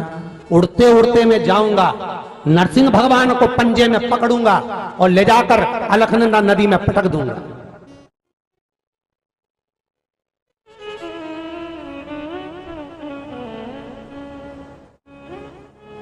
भगवान शंकर शरम्भ पक्षी का रूप धारण कर उड़े, और शरम्भ पक्षी का रूप धारण कर भगवान जब उड़ना चालू करे और उड़ते उड़ते भगवान शंकर जाते से नरसिंह भगवान को पंजे में उठा लिया और उठाकर नरसिंह भगवान को ले जाकर अलकनंदा नदी में पटक दिया। जैसे पटका, नरसिंह भगवान का क्रोध एकदम शांत हो गया। भगवान शिव जी का नाम श्रम्भेश्वर महादेव पड़ गया। बोल श्रम्भेश्वर महादेव की। ये श्रम्भेश्वर महादेव क्रोध को काबू करने वाले देवता। इसको काबू करते हैं? ये क्रोध। शिव महापुराण की कथा कहती है कोई व्यक्ति चिड़चिड़ करता है या गलत मार्ग पर चलता है, श्रम्भेश्वर महादेव शंकर जी का एक नाम है, श्रम्भेश्वर महादेव। तो जब कोई व्यक्ति चिड़चिड़ करता है, क्रोध करता है, गुस्सा करता है, तो महाराज शंकर भगवान का श्रम्भेश्वर महादेव का नाम लेकर 31 बेलपत्र जिस व्यक्ति को क्रोध आता है उस व्यक्ति का स्मरण कर कर आखा चावल मतलब सेगे चावल के साथ एक एक बेलपत्र 31 बेलपत्र कर कर शिव जी के शिवलिंग पर समर्पित करी जाती है, मात्र 10वीं की तिथि के लिए, केवल 10वीं, चाहे उजाला की हो चाहे अंधेरे की। कौन से महादेव का नाम लेना है? श्रम्भेश्वर महादेव, शिव जी का एक और चीज है महाराज, छोटे छोटे बच्चे रहते हैं, कुछ कुछ बच्चों को माता जबरदस्ती के भोजन कराती है, खिलाती है, ठोकती, मारती, खिलाती है। कुछ कुछ बच्चे ऐसे रहते हैं वो कुछ खा ही नहीं पाते, मुख में दो और वॉमिटिंग कर देते हैं, उल्टी कर देते हैं। ऐसे बच्चों के लिए या जिस व्यक्ति को भोजन पचता नहीं हो और उदर में एसिडिटी रहती हो और जलन टाइप की होती हो, उसके लिए भी श्रम्भेश्वर महादेव का स्मरण है। सुंदर व्याख्यान वर्णन किया है। श्रम्भेश्वर महादेव के ठीक सामने अर्थात भगवान शंकर के किसी भी शिवलिंग के सामने एक तांबे के लोटे में जल रख लीजिए, तो जल के अंदर 3 बेलपत्र डाल दीजिए, एक पीपल का पत्ता डाल दीजिए। महाराज शमी के 11 पत्ते कलश को छुआकर शंकर भगवान के शिवलिंग पर श्रम्भेश्वर महादेव के नाम से चढ़ा दीजिए। उस जल को उठाकर ले आइए, एक रात्रि तक घर के अंदर रखना है। उस जल को श्रम्भेश्वर महादेव का नाम लेकर जिस व्यक्ति को एसिडिटी होती हो या उदर खराब रहता हो या भोजन नहीं पचता हो या पेट से जुड़ी हुई प्रॉब्लम हो या बच्चों को भोजन कराते हैं और वो वोमिटिंग कर देते हो, ऐसे बच्चे को या भोजन नहीं भा रहा हो ऐसे व्यक्ति को उस जल को सवेरे दोपहर शाम 3 बार श्रम्भेश्वर महादेव का नाम लेकर आचमन कराना प्रारंभ कर दो, पिलाना चालू कर दीजिए। 3 या 4 दिन पिलाओगे, अपने आप उदर में भी आनंद रहेगा, बच्चा भोजन करना भी प्रारंभ कर देगा। श्रम्भेश्वर महादेव। और यदि इतना भी नहीं कर सकते तो क्रोध को काबू करने के लिए कभी आप लोग बद्रीनाथ जाएं, तो बद्रीनाथ जाएं तो बद्रीनाथ में जाकर आप वहां के पंडित जी से पूछना कि हमें नरसिंह शिला बता दो। आप लोग दर्शन करें नरसिंह शिला के। नरसिंह शिला बद्रीनाथ जी जब जाते हैं तो बद्रीनाथ जी का जो पुल है, कौन कौन ने दर्शन करें? हाथ उठाइए। हाँ, तो आप समझ लेना, पुल जो है ना, यहाँ से पुल से पार करके जाते हैं तो ताप्ती कुंड है सामने, जहां से गर्म पानी निकलता, उसके ठीक सामने नीचे की ओर जलाशय में आप देखेंगे तो नरसिंह शिला है। वहां के पंडित जी से पूछना कि नरसिंह शिला कहाँ है, बता देंगे आप। कोई से भी पूछ लेना, कोई भी ब्राह्मण होगा वहां पर या वहां पर जो दुकानदार है उनसे पूछ लेना कि नरसिंह शिला कौन सी है, तो बता देंगे कि नरसिंह शिला ताप्ती कुंड के सामने है। जिस व्यक्ति को क्रोध आता हो, पति पत्नी में झगड़ा हो रहा हो, अदालत में बात पहुंच गई हो, तलाक तक की बात हो रही हो, तो महाराज नरसिंह शिला पर एक लच्छा मौली उस पर गांठ लगाकर श्रम्भेश्वर महादेव का स्मरण कर कर सिक्के पर लपेट कर नरसिंह शिला पर फेंक दिया जाता है, तो उस व्यक्ति का कभी तलाक नहीं होता, पति पत्नी में प्रेम बढ़ जाता है, क्रोध में कोई घर नहीं बिगड़ सकता। श्रम्भेश्वर महादेव नरसिंह शिला का स्मरण करिए। कभी आप लोग बद्रीनाथ जाएं, जितने लोग टीवी पर कथा सुन रहे हैं, जितने भी देश विदेश में कथा सुन रहे हैं, कभी आप बद्रीनाथ जाएं तो नरसिंह शिला वहां के पंडित जी से, दुकानदार से, किसी से भी पूछ सकते हैं कि नरसिंह शिला कौन सी है, वो बताएगा। इस नरसिंह शिला पर श्रम्भेश्वर महादेव का नाम है। क्रोध प्रसन्न, जैसे बद्रीनाथ जी के मंदिर के पीछे बैठकर चने की दाल को हाथ में लेकर, इसकी भी कथा हम पहले सुना चुके हैं, क्योंकि बद्रीनाथ किसका घर था? बद्रीनाथ किसका घर है? जम के बोलो। शंकर भगवान का निज घर था बद्रीनाथ, खुद का घर। वो तो लक्ष्मी जी को पसंद आ गया था, इसलिए शंकर भगवान ने दे दिया था, तो निज घर भगवान शिव का। आज भी नियम है महाराज, भगवान शंकर के उस घर में जब हम प्रवेश करते हैं बद्रीनाथ जी के मंदिर में, तो चने की दाल लेकर जाते हैं और वो चने की दाल मंदिर के पीछे बैठकर उसमें स्मरण कर कर अपने मनोकामना कर कर श्री बद्रीनाथ भगवान को दे दी जाती है। उसमें से 7 दाने या 11 दाने बचा लिए जाते हैं, वही दाने मंदिर के पीछे बैठकर खा लिए जाते हैं। जिसका आधा सीसी का दर्द होता है, सर्वाइकल का प्रॉब्लम होता है, थायराइड की प्रॉब्लम होती है, उस व्यक्ति के लिए वो 11 दाने 7 दाने जो चने की दाल के होते हैं, मंदिर के पीछे एक बार बिठा कर खिला दो, जिंदगी में कभी आधा सीसी का दर्द नहीं होगा, सर्वाइकल की प्रॉब्लम नहीं होगी। भगवान शंकर का निज घर है बद्रीनाथ, भगवान शिव का निज परिवार वहां विराजता है। और कितनी विचित्रता है, केदारनाथ जी जाते हैं तो क्या बोलते हैं, जम के बोलो, केदारनाथ जी जाते हैं तो क्या बोलते हैं, श्रीमन नारायण। और बद्रीनाथ जी जाते हैं तो क्या बोलते हैं, हर हर महादेव। कितनी कितनी विचित्रता है। देखिए केदारनाथ जी में शंकर है तो वहां नारायण का स्मरण, और बद्रीनाथ जी में स्वयं भगवान शिव का स्मरण। दोनों में अंतर, दोनों का एक आनंद है। पर गंगा, महाभारत में शांतनु जी के साथ में मंगल विवाह भी हुआ। राजा शांतनु के साथ भी रही। उसका कारण क्या था?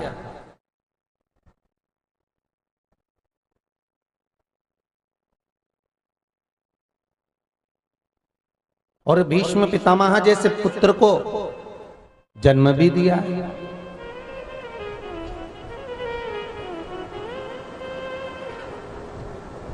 अब एक प्रसंग इसमें यह आया कि भीष्म पितामह को जन्म दिया, भीष्म पितामह को उन्होंने प्रकट किया। और भीष्म पितामह का चरित्र पूर्व की कथा में पहले सुना चुके हैं, यहाँ की नहीं, पूर्व की जो कथा है उसमें आप स्मरण करेंगे तो आपको मालूम पड़ेगा कि भीष्म पितामह के जितने भाई थे सब तत्काल मारे गए, पर केवल एक भीष्म पितामह ऐसे थे जिनको रहकर भी भोगना पड़ा, भुगतना पड़ा और कर्म का दंड भोगना पड़ा।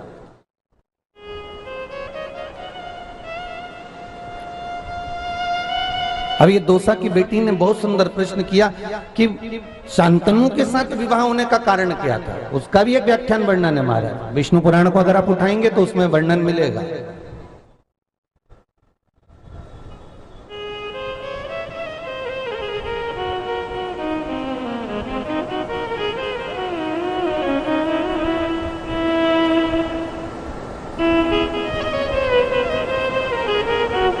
जैसे कबूतर को श्रापित करने का प्रसंग अगर देखना है आपको, तो एक रावण संहिता के अंतर्गत, एक मार्कंडे संहिता के अंतर्गत, और दूसरा सुंदर गीता प्रेस गोरखपुर की शिव अंक के अंतर्गत, आप ये तीनों जगह से इसको निकाल सकते। ठीक है।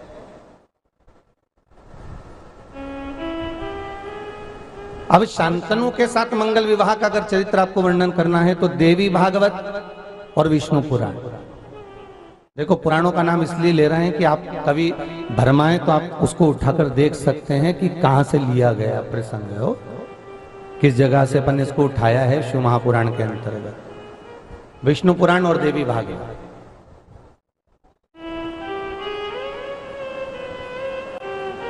देवी भागवत के अंतर्गत और विष्णु पुराण के अंतर्गत एक भाव वर्णन किया गया महाराज, एक बड़ा सुंदर भाव कहा गया कि गंगा, सरस्वती, लक्ष्मी तीनों एक जगह पर विराजमान है महाराज, तीनों एक ही जगह पर।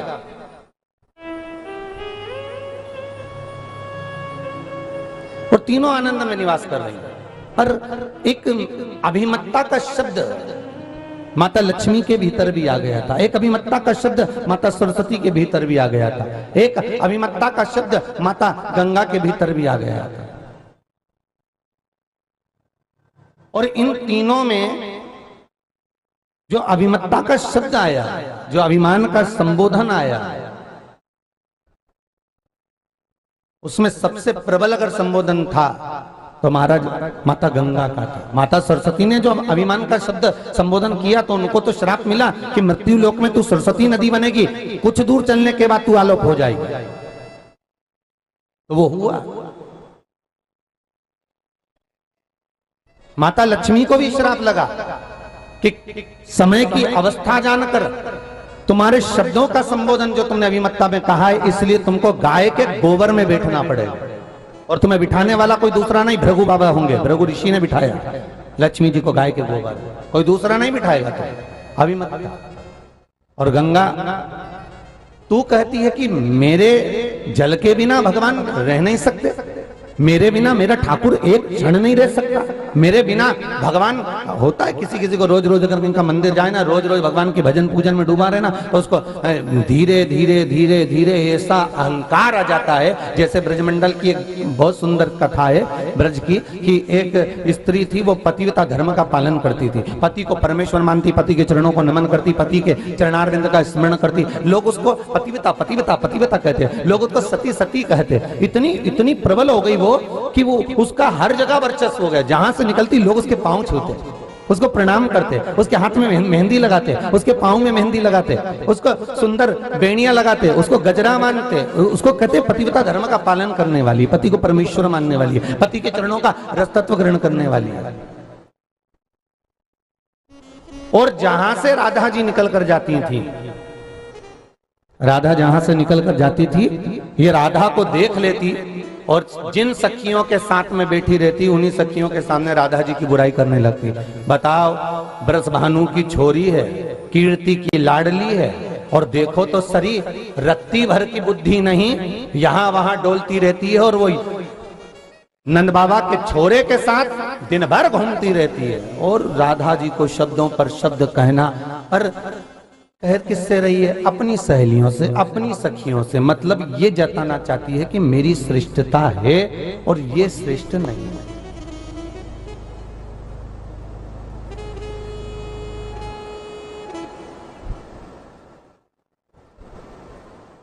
जो बहुत विद्वान होता है ना, जिसमें बहुत सारी विद्वत्ता होती है, शायद इसीलिए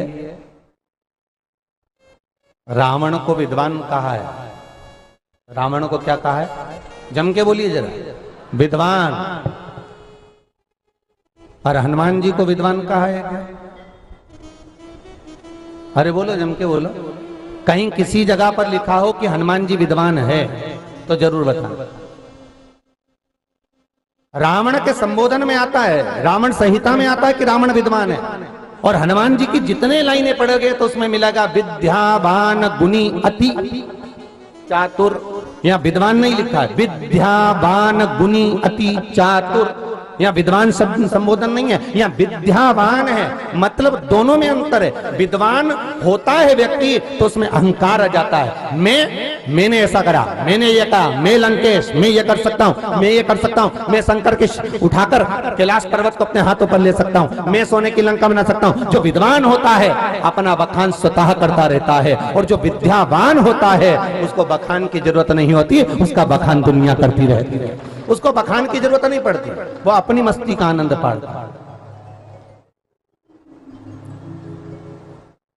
दोनों में अंतर है हमारा। जिसमें जो विद्वान होगा ना, वो दिन भर बैठकर केवल गलतियां छांटता रहेगा। ये क्यों नहीं बोला, प्रसाद सही क्यों नहीं बटा, बेलपत्री खाने से क्या होता है, जबरदस्ती की भीड़ लग रही है, कोई मतलब का नहीं, बताओ इतनी भीड़ पड़ रही है, ऐसा हो रहा है। वो दिन भर बैठेगा और दिन भर उसमें से जो विद्वान होगा वो यही निकालता रहेगा कि इसमें कमियां कहां से निकालना है, इसमें से ढूंढना क्या गलती है, इसमें से गलती कौन सी स्वीकार करना है। पर जो विद्यावान है उसको गलतियां छांटने से मतलब नहीं होता, उसको केवल एक तत्व से मतलब होता है कि मुझे शंकर का अनुमोदन करना है, मुझे। और उसमें से भी कई माताएं, एक ये प्रश्न है महाराज जी, बड़ा सुंदर है। आपके द्वारा समय के पहले रात्रि 9 बजे एक बार अभिषेक कराया गया था।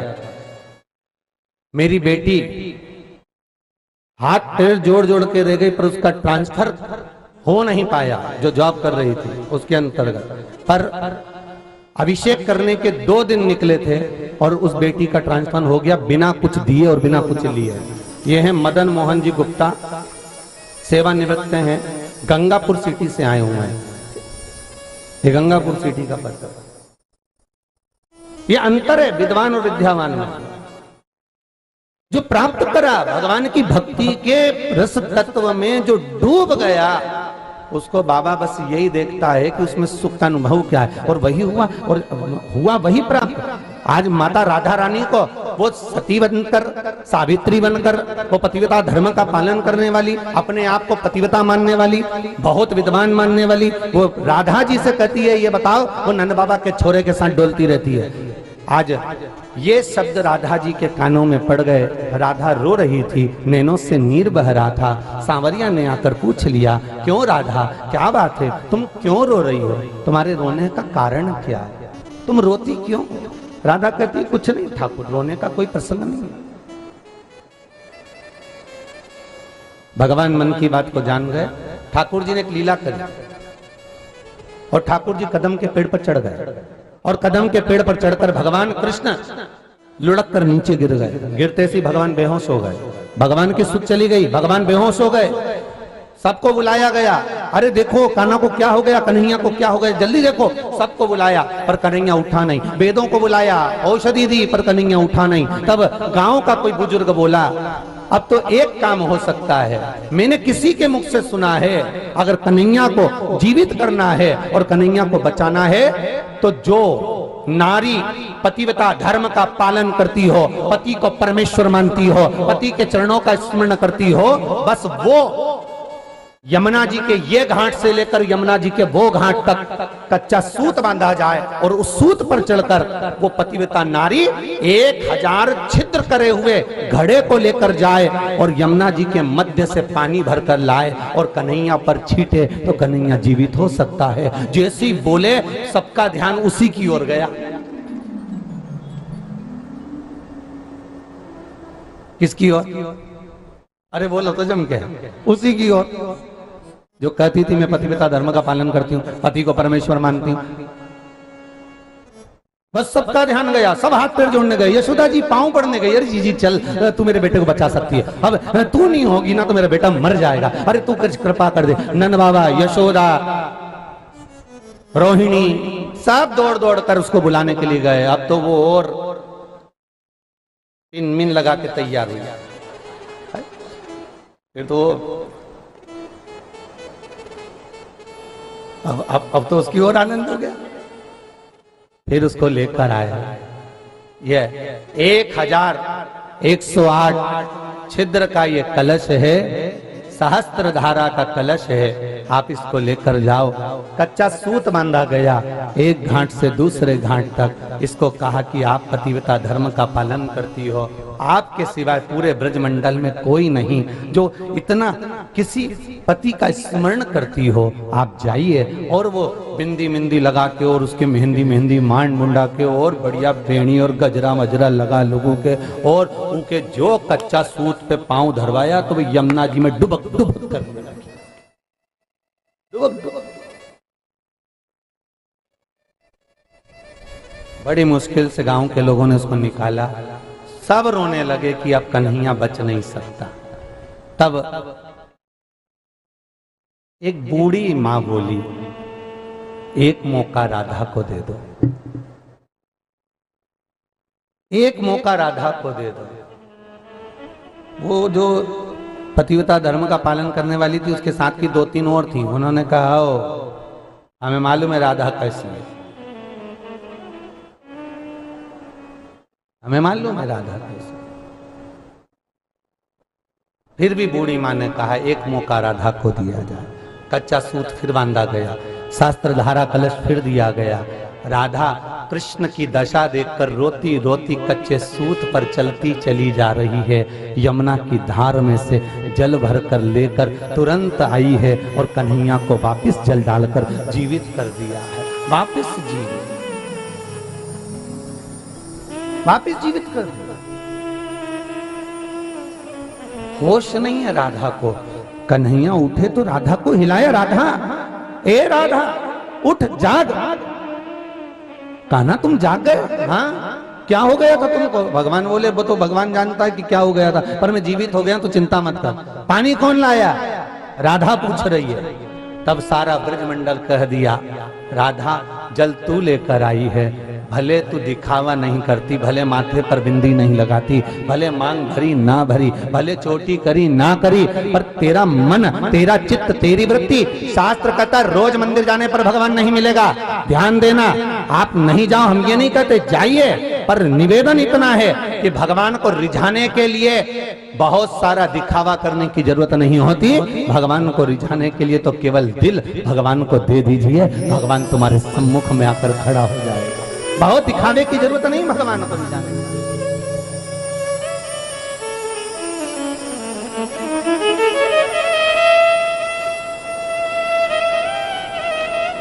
बहुत सारा दिखावा हम भगवान के सामने करें, आडंबर करें तो भगवान प्राप्त नहीं होगा हमारा।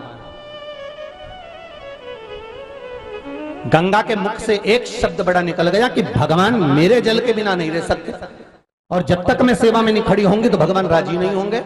देवी भागवत कहती है, लक्ष्मी के मुख से शब्द निकल गया, गंगा इतने ऊंचे बोल ठीक नहीं है, इतने ऊंचे बोल श्रेष्ठ नहीं है तुम्हारे लिए।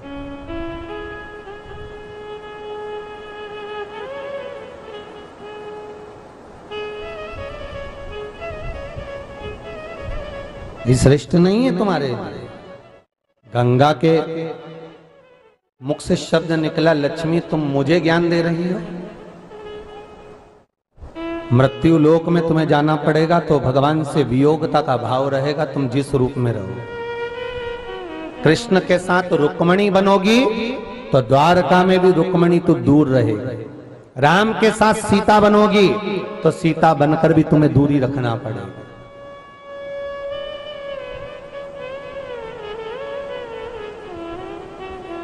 रंगनाथ जी के साथ गोदा बनोगी तो भी तुम्हें दूरी बनाकर रखना पड़ेगी, पद्मावती बनकर आओगी तो भी दूरी बनाना पड़ेगी, श्रीदेवी बनकर आओगी तो भी दूरी बनाना पड़ेगी।